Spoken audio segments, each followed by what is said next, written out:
पूर्व विभाग श्रीराम मंदिर समितीच्या वतीने श्रीराम मंदिरामध्ये श्रीराम जन्मोत्सव व कल्याणोत्सव आयोजित करण्यात आला होता। 9 दिवस प्रभूंची विविध रूपे अवतार साकारण्यात आले होते।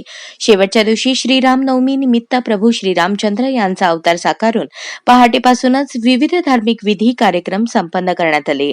त्यानंतर होम, श्रीराम रक्षा स्तोत्र पठण, श्रीराम पारायण संपन्न झाले। त्यानंतर दुपारी ठीक 12 वाजता श्रींच्या पाळणा उत्सवाची सुरुवात करून गुलाल उधळून प्रभू श्री रामचंद्र की जय, जय सियावर रामचंद्र की जय या घोषणा देण्यात आल्या। सुवासिनी महिलांनी पाळणा गीत गाऊन श्रींना गुलाल वाहिला। दरम्यान श्रींचे दर्शन घेण्यासाठी श्रींच्या गर्भगाभाऱ्यात आबालवृद्ध भाविकांची एकच गर्दी होती। धर्मदर्शन रांग आणि अर्चना रांग अशा वेगवेगळ्या रांगा करून भक्तांसाठी मंदिर खुले करण्यात आले होते। यावेळी सारे वातावरण प्रसन्न आणि चैतन्यमय झाल्याचे दिसून आले। तत्पूर्वी उत्सव मूर्तींना अभिषेक करून पुष्पहार अर्पण करण्यात आले।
गर्दी लय कसं थांबणार आहे तुम्ही पण यावेळेस आला जेव्हा गर्दी नसेल कोण येणार चला